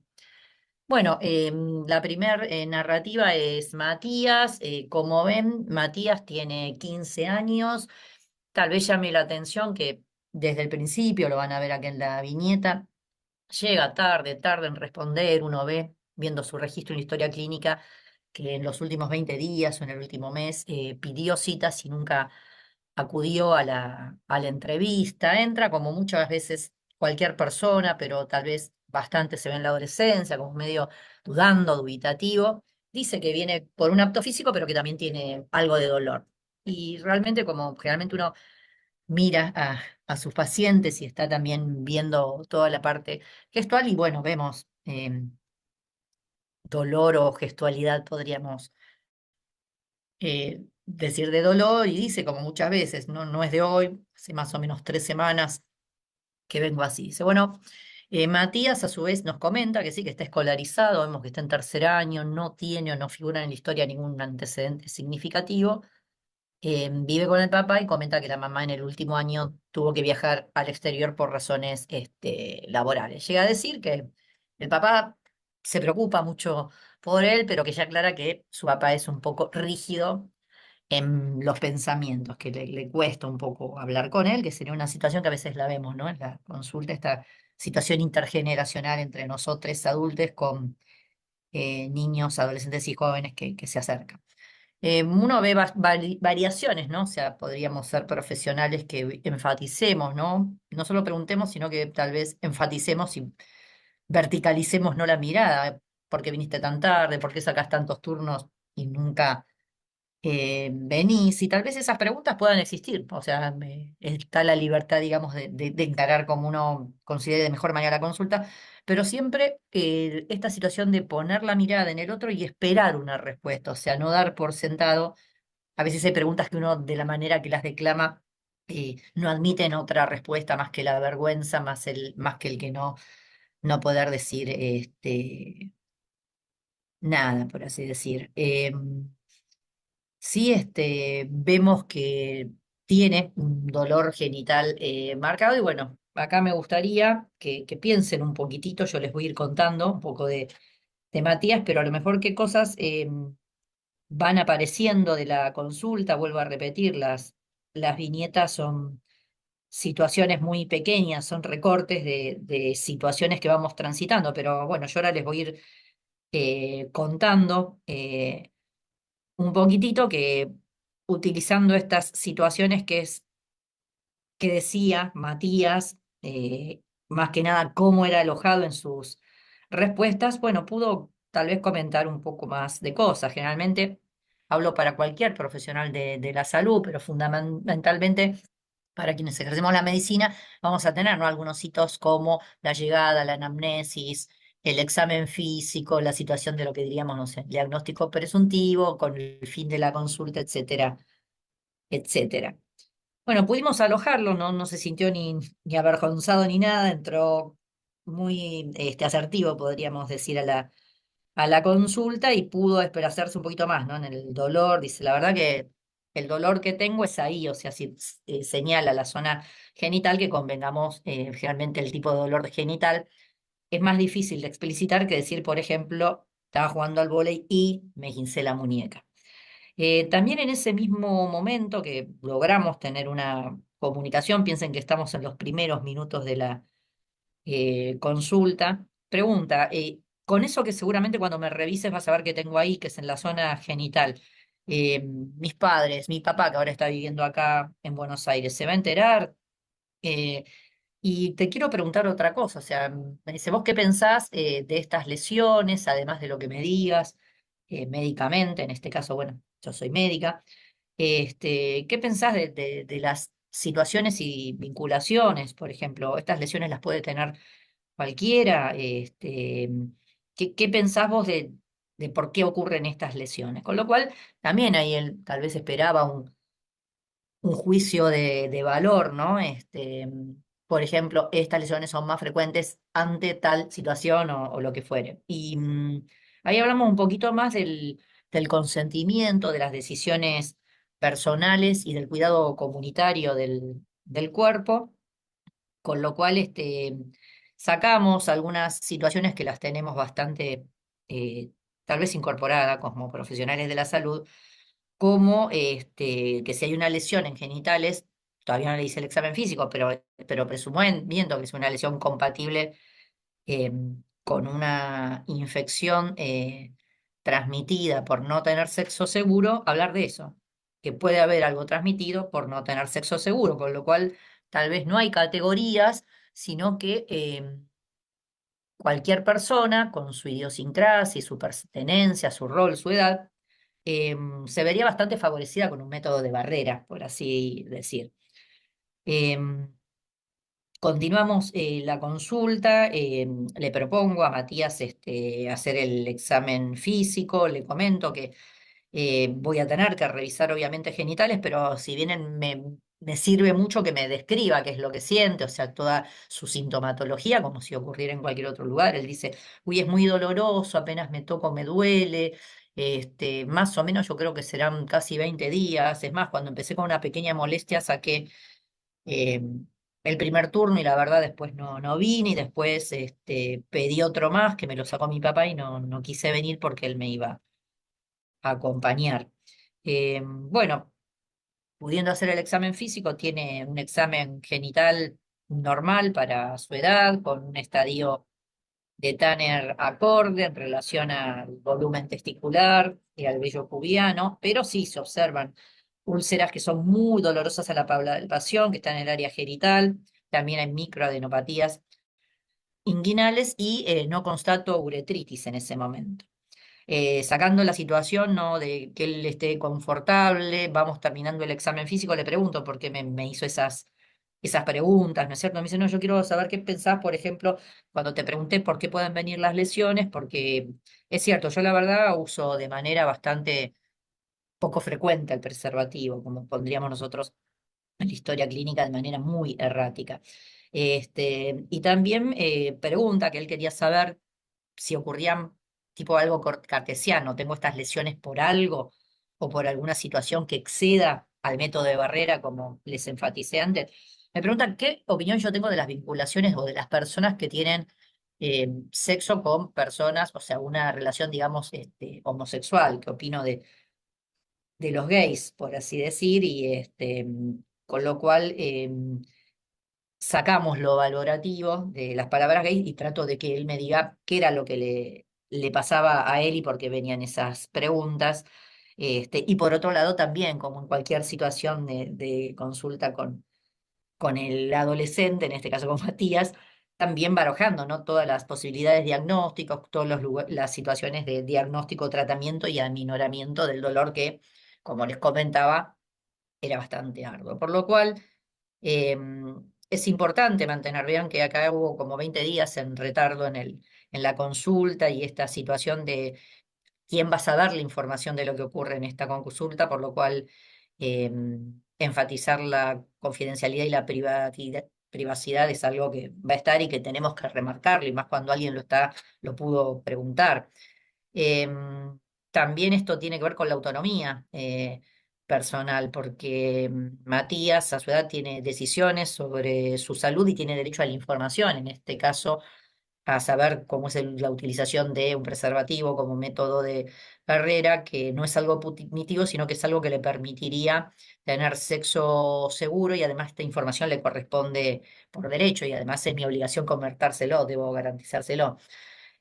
También se imponen en esta consulta, además de cómo vamos a ir transitando el diagnóstico, toda la relación, ¿no? Intergeneracional que va saliendo en relación a orientaciones y alojamientos en la consulta, ¿no? Y en el caso de vivir en Argentina, o sea, tenemos que cualquier orientación o cualquier identidad, según nuestra legislación, tiene derecho a vivir de manera placentera y saludable, pero es tal vez más importante conocer qué opinas, no es casual que haya preguntado, por lo que a la que viene un poco esto que decíamos de cómo interactuar en este armado de lo que vamos a hacer como nuestra sistematización, nuestro abordaje, cuál es la opinión del otro, porque eso va a retroalimentar no solo su opinión personal, sino seguramente nos va a permitir, por ejemplo, sugerir ámbitos y hábitos saludables como no siendo su inquietud y su hábitat cotidiano. Bueno, vamos a ir terminando esta situación. Bueno, Matías tuvo, lo veíamos un poco en el relato, un diagnóstico que después se confirmó, pero que ya veíamos que era compatible con herpes genital, teníamos varias cuestiones a favor, no utilizar un método de barrera de manera consistente, tener estas lesiones ulcerosas con adenopatías satélites, no haber uretritis que nos podría llevar a otra forma bacteriana de enfermedad por no tener sexo seguros en aparato genital masculino.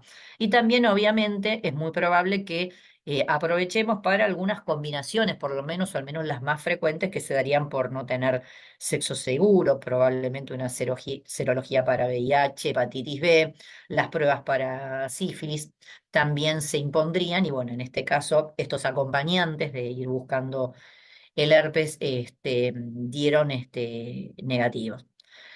También se pidió saber cómo era la relación con el papá, que Matías comentaba de la rigidez y que en algunos momentos hacía comentarios como prefiero tener un hijo enfermo a tener un hijo gay o cosas por el estilo.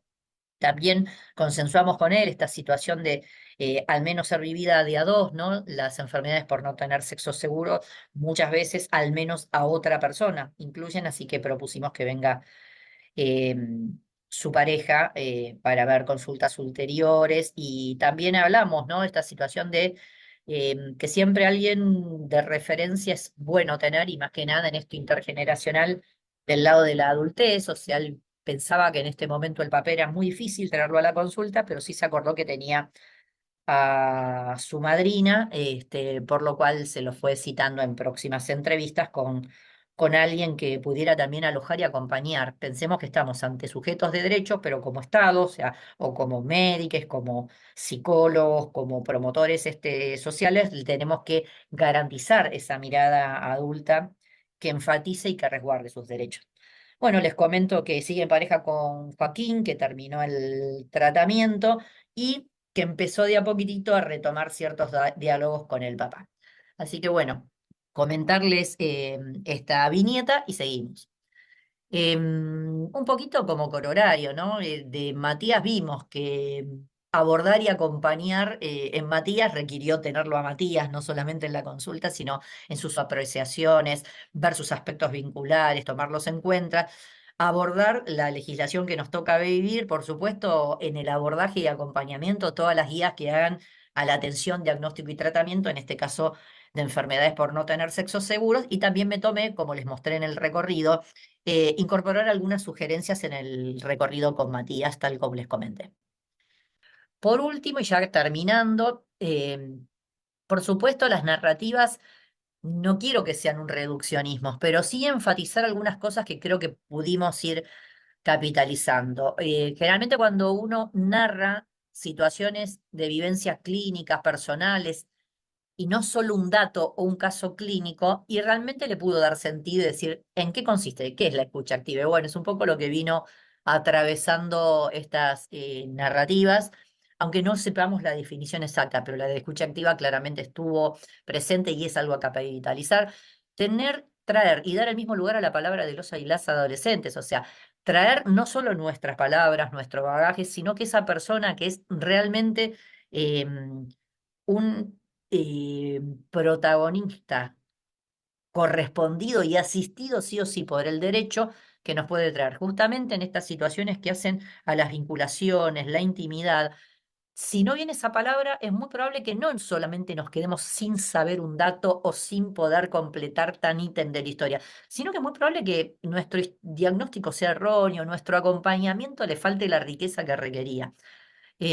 Otra cosa importante es reconocer que lo que no sabemos lo tenemos que reconocer, porque eso nos afirma como humanos, afirma la humanidad de la consulta, pero también gestionar lo que está correspondiendo por derecho también afirma la humanidad en una consulta y nos obliga, por así decir, a hacer este alojamiento realmente integral. La capacitación en varios temas de la adolescencia, siempre justamente quienes coordinan. Estos espacios entre pares, la tienen muy presente, pero la capacitación tiene que imponerse, pero no el capacitismo, no lo cartesiano, siempre el traje a medida de qué necesitamos y esta reflexión y esta sistematización conjunta entre pares es tan rica. Bueno, con las mismas premisas y para quienes resulte de interés, que estuvieron tan atentos en estas viñetas, los invito a un curso que me toca codirigir junto a la doctora Valeria Bulgach.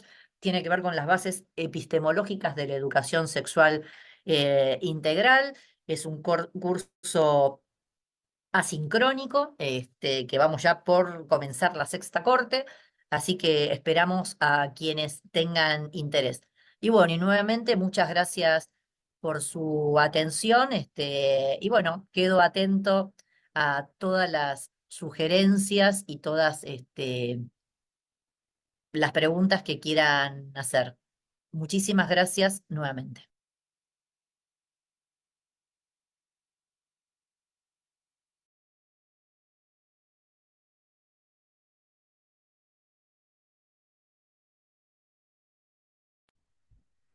Bueno, ¿algún comentario, algún aporte?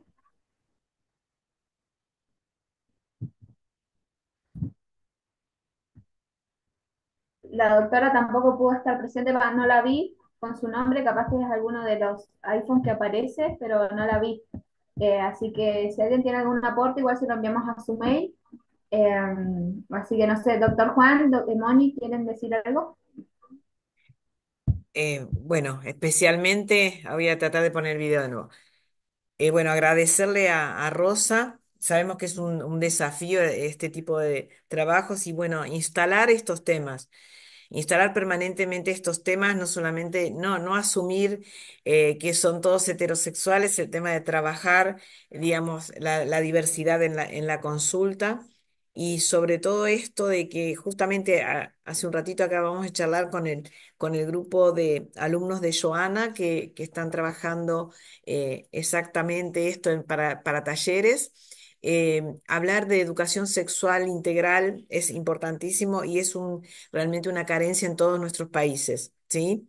Es decir, hubo avances en algunos países y después retrocesos y así vamos, pero realmente cuando uno les consulta a los cursantes de las universidades que hemos tenido oportunidad de visitar, les preguntamos si tuvieron educación sexual, cuándo la tuvieron, si es que la tuvieron y si era de calidad. Y la mayor parte es que no han tenido educación sexual integral o afectivo sexual de acuerdo al país y que tampoco muchas veces sintieron que se les daba respuesta a las necesidades que ellos tenían en ese momento.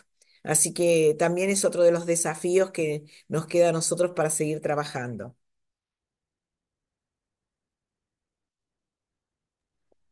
Perfecto, gracias Moni. Entonces pasamos a compartir un video, como les dije hoy, antes de despedirnos de este último encuentro, le vamos ahí Fran igual les envió la información al chat, pero le vamos a compartir una invitación.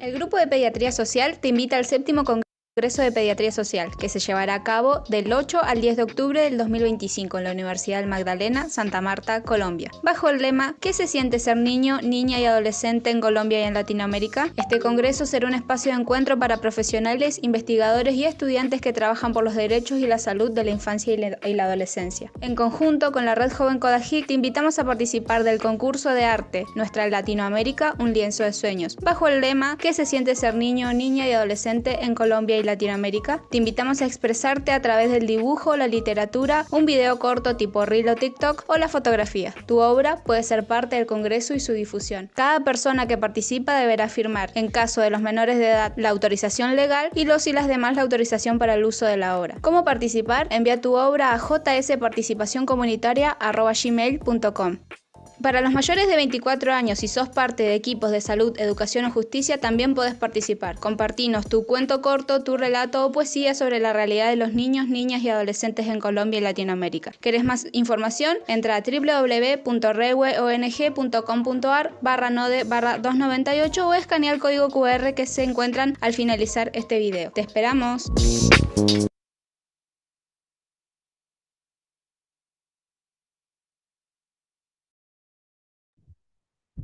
Ayer pasábamos la invitación, le recordamos de que le pasamos por el chat también el link del video, la información, así que quien desee participar, como vieron, hay varias instancias de participación, está primero para adolescentes y jóvenes y después está para la parte adulta que quiera participar de manera literaria. Juan quería hablar. Bueno, ya casi en el crepúsculo del seminario, después de un año de intenso trabajo, Quiero agradecer en orden lógico a Josefa, a Francisco, a Catalina, a todos aquellos que han hecho posible que estemos. De hecho, ya son cuasi locutores, les diría, ¿no? Pueden conseguir trabajo por ahí también. Digo, desde el punto de vista académico ha sido un excelente aprendizaje y la verdad que me pone muy feliz haber cometido el error, perdón, digo, haber invitado a adolescencia a formar parte, les diría casi de la tercera parte de este libro, porque realmente sigue siendo invisibilizada, como decía Mónica hace un rato. Seguiremos insistiendo, ojalá el país nos permita ser el séptimo, estamos en eso, empezamos a trabajar, aunque no sepamos si financieramente podemos, seguramente vamos a poder. Y yo quiero invitar formalmente a todos los que están aquí y a todos los que ustedes dispongan a aportar, porque todo esto es una red, fundamentalmente una red de afectos. No se aprende si uno no quiere lo que hace y si no quiere con quienes trabajan. Así que yo les agradezco infinitamente, le dejo la palabra a Mónica, que es la que ha liderado todo este proceso. Me parece que hemos tenido, realmente yo he aprendido mucho, hemos tenido charlas y momentos de mucha intensidad académica, que ojalá se reproduzca y se disemine en toda Latinoamérica como mínimo. Muchas gracias. Bueno, yo agradecerles nuevamente a todos ustedes, pero sobre todo a Juan por la generosidad de tener la posibilidad de difundir las actividades y los artículos en Pediatría en Red. Está la invitación formal ahora sí para hacer Pediatría en Red 7, para seguir con el seminario. Debo agradecer también a la universidad la posibilidad del aula abierta. Vamos a seguir en contacto en el aula para terminar algunas cuestiones de tipo académico, pero que son realmente para nosotros ha sido un gran desafío dentro de la universidad. Tengo que agradecer a todo el equipo del programa de extensión. Realmente el trabajo ha sido arduo, intenso, sobre todo en el tema de los foros. Realmente mucha participación. Yo tengo que agradecerle a cada uno de ustedes. Así que nos estamos viendo, nos vemos todavía en el aula virtual hasta fines de noviembre, donde haremos el cierre así académico del aula, pero realmente un placer. Gracias a cada uno de los autores de los artículos.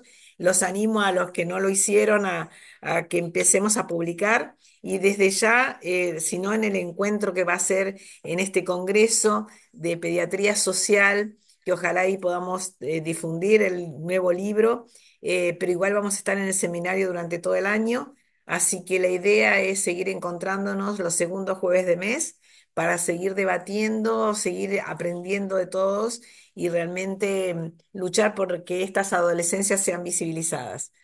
Un abrazo enorme. Por favor, ahí está la encuesta. Seguimos entonces en contacto. Gran abrazo. Quiero decir una sola cosa más. Muchas gracias, Moni, muchas gracias, Juan. Antes de que se retiren todos, vamos a aclarar de que Marina Gainza Lenz no estuvo presente el día de la fecha porque cuestiones familiares, pero llegó a presentar Medicina del Estilo de Vida Infantil, una propuesta ante nuevos desafíos Perdónenme, en la salud pediátrica. Sí, Juan. solo quería decir que los estoy invitando nuevamente a poner los títulos y los autores de cada una de las universidades que participaron y aquellos que quieran participar.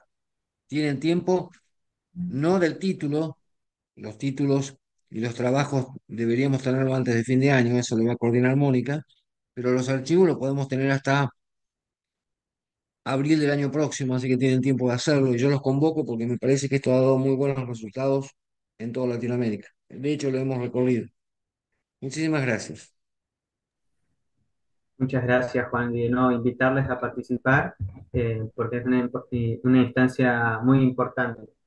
Eh, Les para- agradecemos nosotros también, igual como jóvenes, que nos den este espacio de aprender, de escucharles, de seguir. No sé si nos preguntan en algún momento si como estudiantes nos imaginábamos en algún momento escribiendo un capítulo para un libro. La verdad que no nos imaginábamos nunca. Así que gracias a Juan y a Moni por su generosidad siempre y a Cata que nos salvó hoy las papas, como decimos acá. Así que muchas gracias. Un abrazo enorme para todos y a todos y nos estamos viendo. Que estén muy bien. Adiós.